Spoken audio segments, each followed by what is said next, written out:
Well, this morning we are honored and grateful to have Paul Hasselbeck back with us.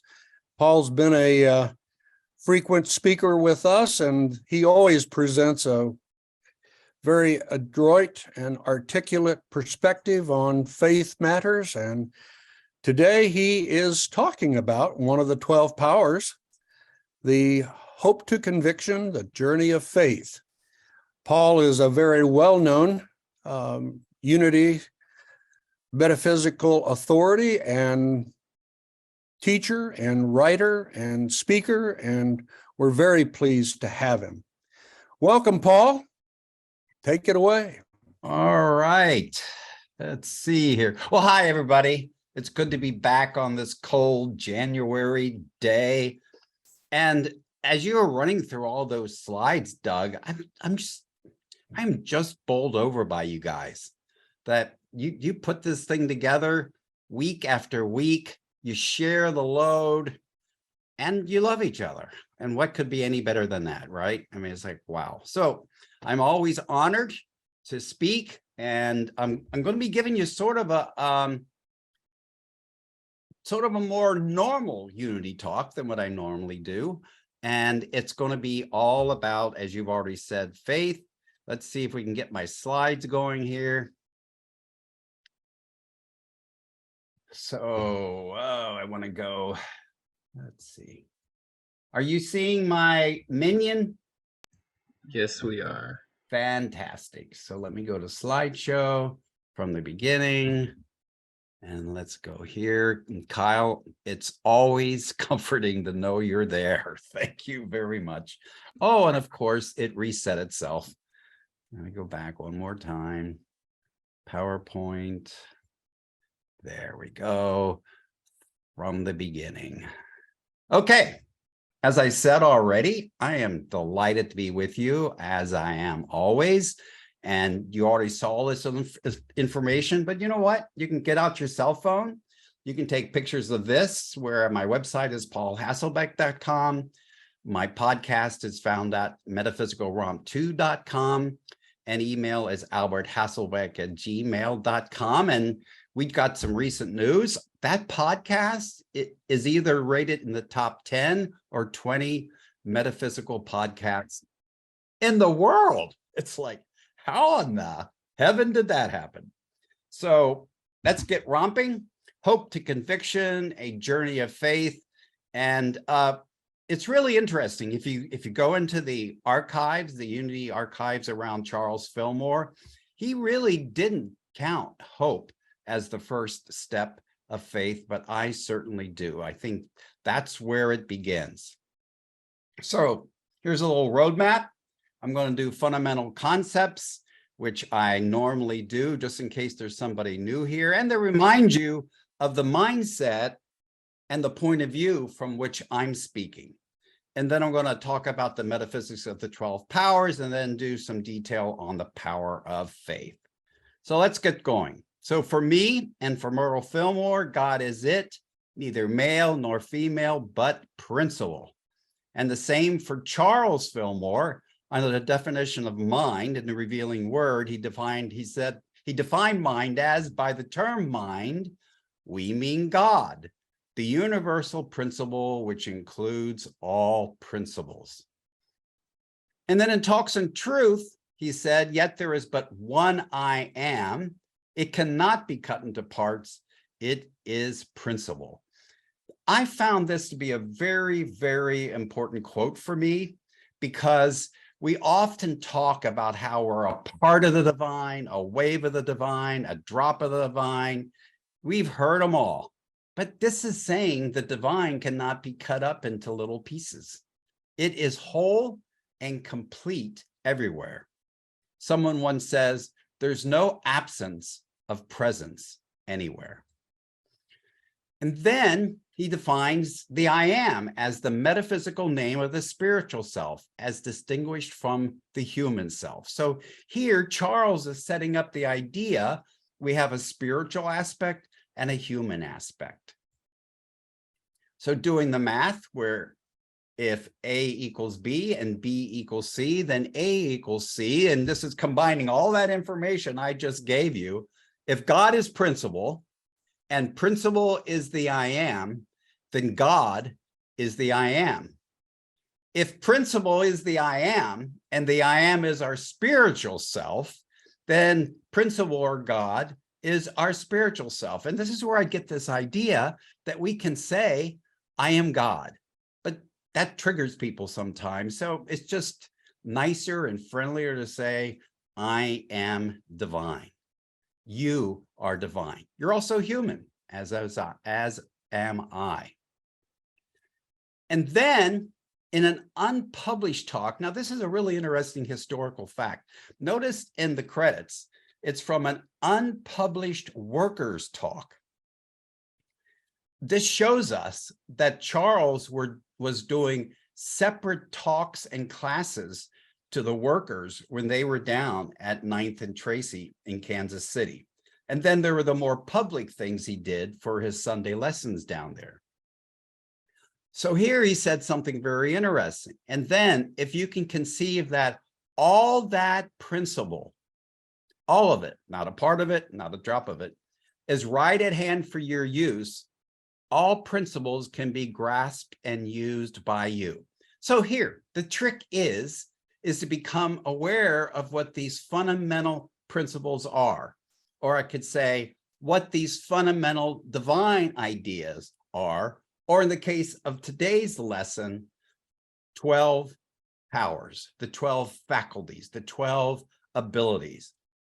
And you combine this with a really cool quote from Eric Butterworth, where he said, God is spirit present in its entirety at every point in space at the same time. Spirit is present in its entirety at every point in space at the same time. Friends, you and I have trillions of cells, and each of those cells take up space. So what this is basically saying is the totality of the divine is everywhere, totally present at every point in space. So fundamentally, we are fully human and fully divine. Sometimes we are FOOLY human, but we're working on that, aren't we? So I love this little cartoon about Jesus where he's a baby and he's walking on the water. He's showing his humanity and his divinity all at the same time. Okay, so then, why is this important? Well, our dominion is over our own thoughts, emotions, and passions. I would even say our dominion is over our own consciousness. And then to be more specific, to say your dominion and my dominion are over our thoughts, ideas, beliefs, images, feelings, emotions, experiences, perceptions, and attitudes. And wrapped up in that experience and perceptions things is that capacity to interpret the information that's coming in from our senses. And we have dominion because prayer makes each person, prayer makes you and I master in the realm of creative ideas. We could say that master in the realm of the 12 powers. We could say master in the realm of all principles. And of course, you know, I usually throw in law. So it's important for this. No one and or no thing has power over our minds. Now, it doesn't seem that way sometimes, especially when we're being raised up and the world teaches us a victim language that what's happening in the world has causes our thoughts and feelings, and then that leads to our reactions and responses. But fundamentally, no one or no thing has power over our minds. No power over our thoughts, ideas, beliefs, images, feelings, emotions, perceptions. No one has power of that. You are the sole power over your own consciousness. Okay, there are 12 powers. What are they? So let's do it this way. So I'm going to ask you a bunch of questions, and you're just to think yes or no, or put your thumbs up. Do you notice you have the ability to believe? Do you notice you have the ability to be strong?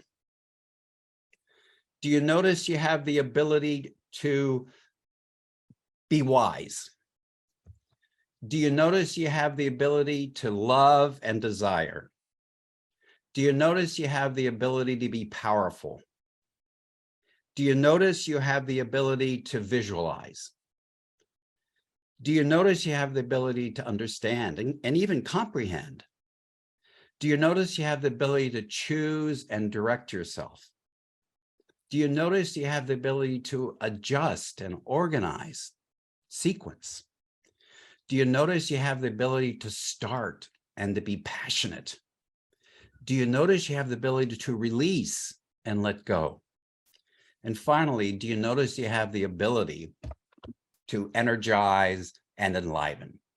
Well, I'm assuming everyone answered yes to all of those. So there's no question, there should be no question, that you have these 12 innate abilities, which are fundamentally based on these 12 divine ideas or 12 principles. So why is it important? So the 12 powers of team consciousness, this is how I look at it these days, is that these 12 abilities I have in me, I'm like the coach of these abilities. And if I know what they are, I can more consciously use them. And as a result of thinking of them as a team, I decided to name the powers in relation to the position they play on my team. So faith is my believer, strength is my stalwart, discernment is my evaluator, love is my desirer, dominion is my sovereign, imagination is my dreamer. That's the first 6. Here's the rest. Understanding is my knower, will is my chooser, order is my adjuster, zeal is my enthusiast, elimination is my bouncer, and life is my vitalizer. And so if we can think of these as positions on the team, then when we get into a situation, if we think of them that way, then we can think of them more clearly as, how am I going to utilize this player in my team to get the best outcome? Okay, so getting into more of the details. So we are using them. We use the 12 powers, whether we're conscious of them or not. In other words, in the double language of A Course in Miracles, you cannot not use them. We are always using them, and mostly unconsciously, and that's okay. It's when we get to a sticking point or a stuck point where we might choose to stop, take a step back, and look at all of these abilities and how we might use them to maximize in the direction of the outcome we desire. So faith, what is this faith? So in Hebrews 11:1, we can read, now faith is the assurance of things hoped for, the conviction of things unseen. I really, really like this quote from the Bible, because that's what hope and faith is all about. I have this firm belief something can come in existence, or I can do this something, even though in this moment I'm not doing it and not seeing it. And Charles in the Revealing Word said, it's the perceiving power of the mind, the perceiving power of the mind linked with the power to shape substance. spiritual assurance. So what does this mean? So we use faith to shape the thoughts and feelings of our consciousness. And we don't just use faith alone, we're also using the power of imagination. And so this idea that we're shaping substance, we're shaping mind substance, we're shaping the substance of our consciousness in order to move forward toward those things we desire. And the Sufi mystic Tagore said it this way: faith is the bird that feels the dawn and sings before first light. I think that describes it so well, too. Okay, so we have this spiral staircase, we could call it. We have hope, trust, believe or belief, confidence, and conviction. And my current favorite word for faith is conviction, because it has that built-in strength.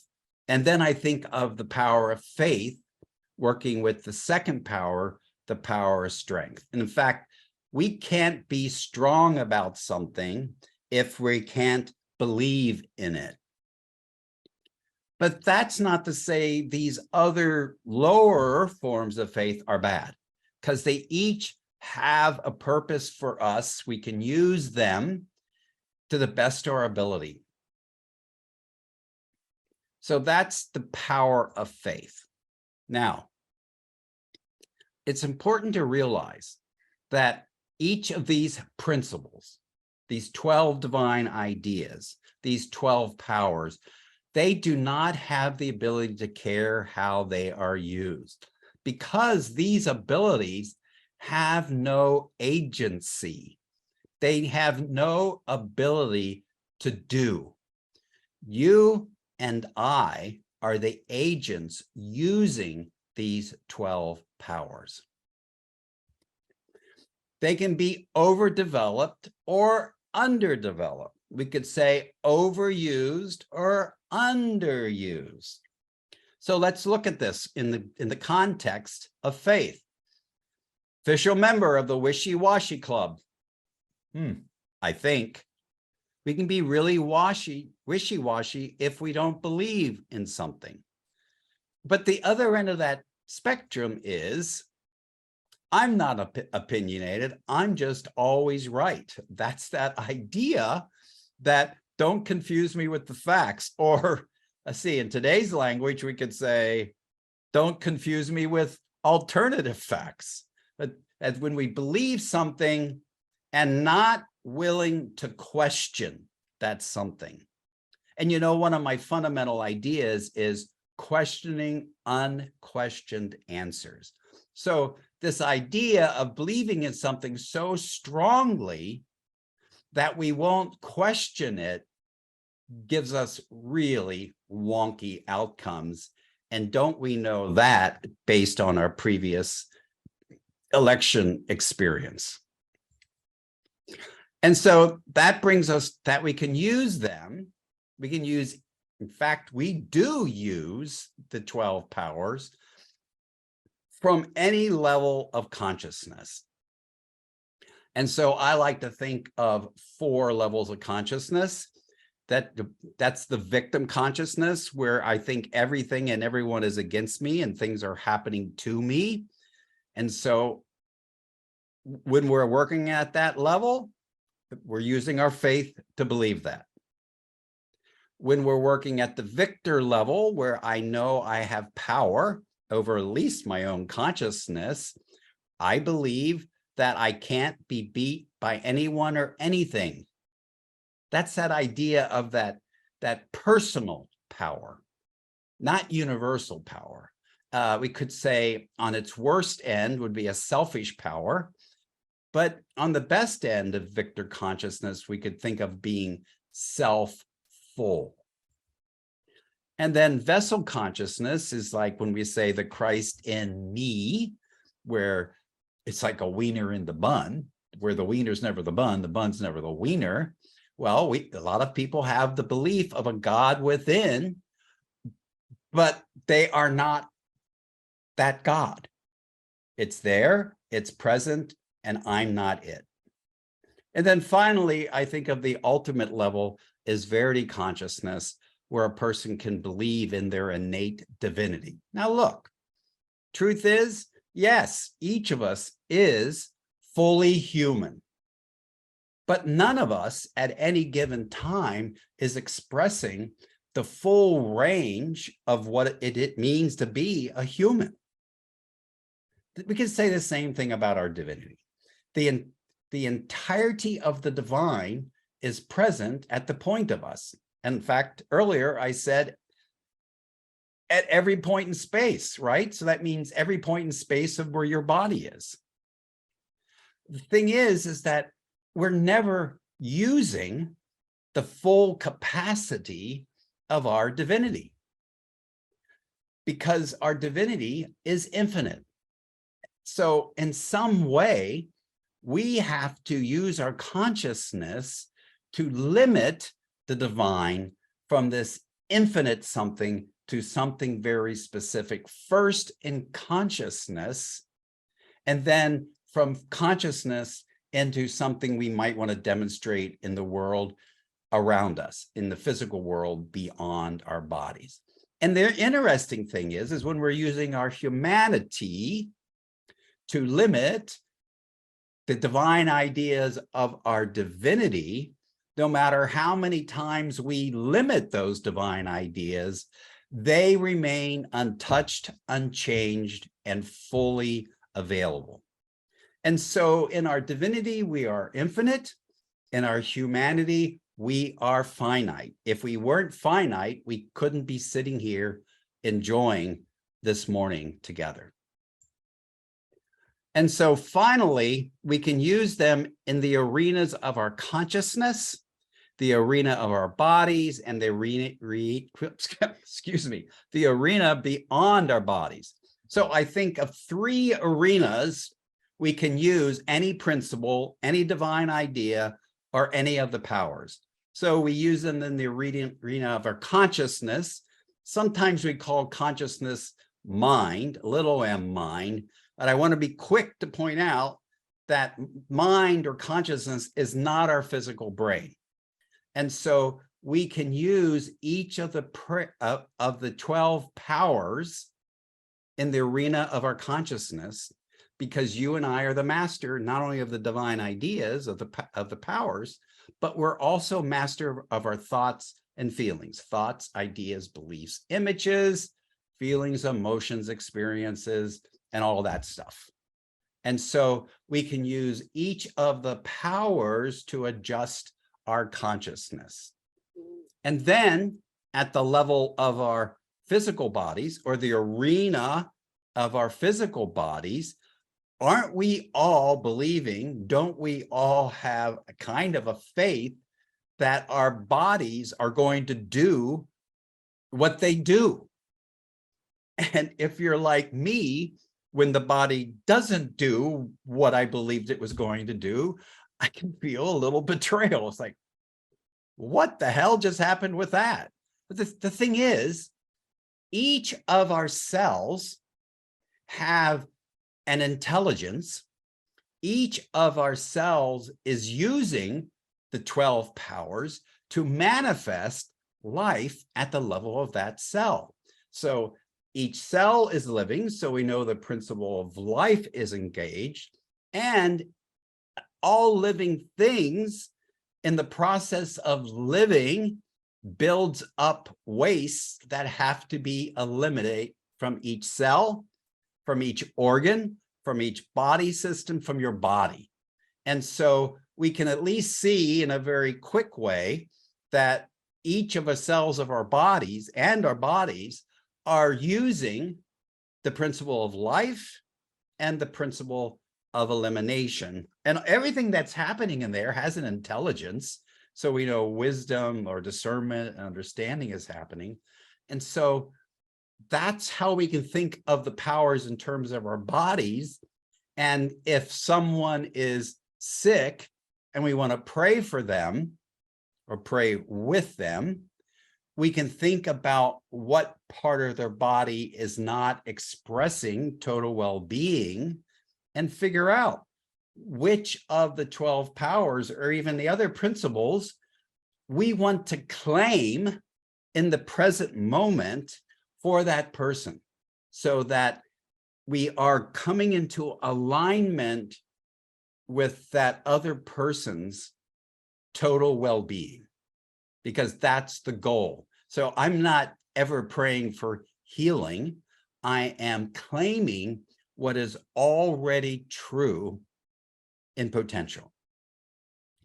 And then beyond our bodies, so we can use the powers beyond our skin in the world around us. And don't you know you do that? I mean, when the garbage is overflowing in the kitchen, to throw it away, you're using the power of elimination. And to know the garbage needs to be thrown away, you're using your power of wisdom or discernment and understanding and will to make a choice to take the garbage out. And so it's really important, I think, for us to be looking at the arena in which we're going to be using each of the powers. And so belief is involved. You got to believe you can throw the garbage away. Or if you were like me, when I was in a partnership and the garbage was flowing over, I go, "Hey, Martin, did you notice the garbage is flowing over?" Because I had the faith he'd hear me and he'd take out the garbage. So I don't take out the garbage.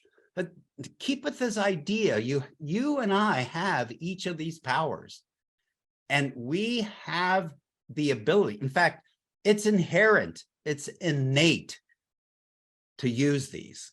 And each of the principles, divine ideas, and laws are innate and inherent also. So there's one more thing I want to look at, and that is the distinction between blind faith and understanding faith. Blind faith is a belief in a power that's separate and greater than oneself, that power is going to protect them, love them, and all that kind of stuff.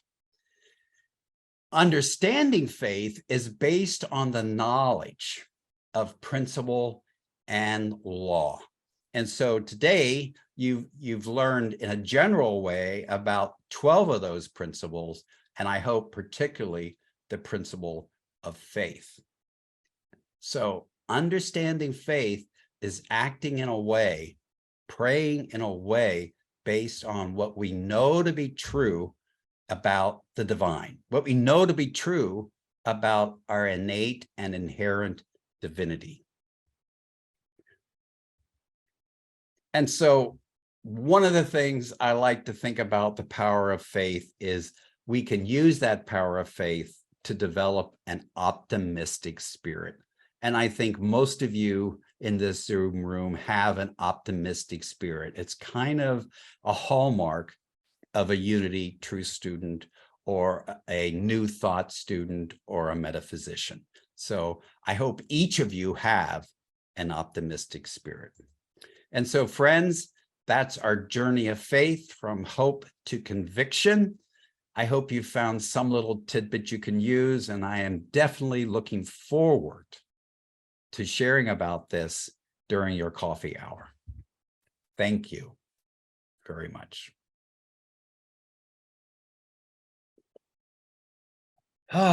So let's take a deep breath. Maybe you want to move a little more like I do. I know when I start talking, I get a little bit tense. And so as you breathe in and breathe out, let's pivot our awareness inward. That power of faith is traditionally understood to be located at the point of your pineal gland. So just see the word faith and this royal blue lighting up right there in the very center of your cranium, basically.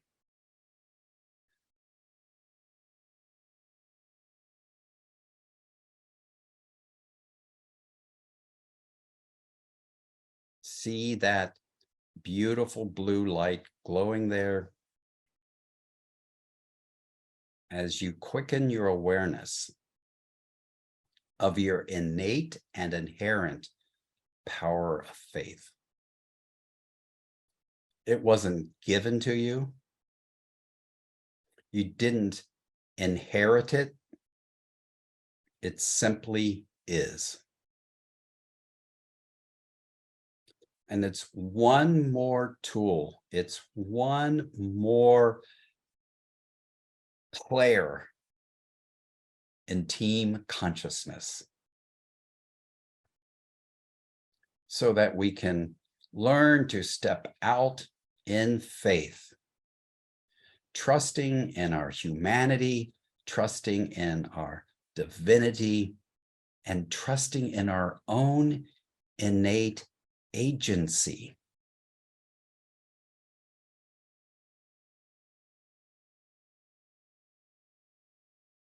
And just feel that for a moment.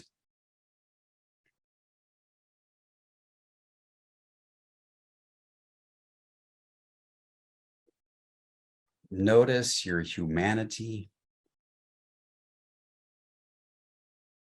Notice your divinity.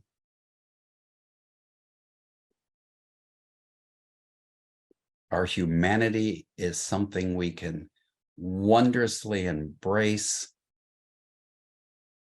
We're not trying to get rid of our humanity. We're not trying to die to get rid of our bodies.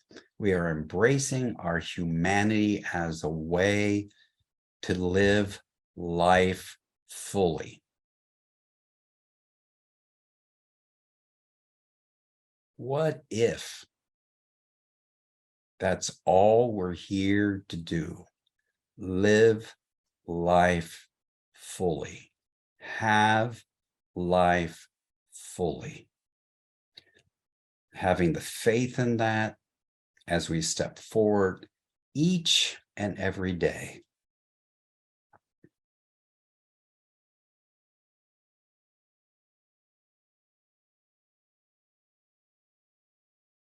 So, if you desire, repeat after me. I am fully divine. I am fully human. Now, maybe putting your hands over the area of your heart and repeat after me again. I am fully divine and fully human.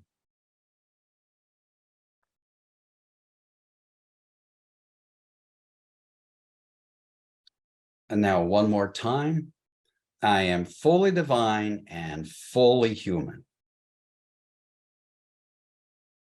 And now I want you to say it with that conviction. Let's say it with conviction. I am fully divine. I am fully human.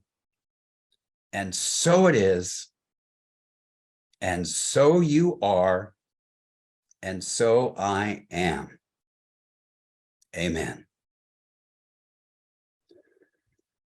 And then with another breath, if your eyes have been closed, feel free to open them.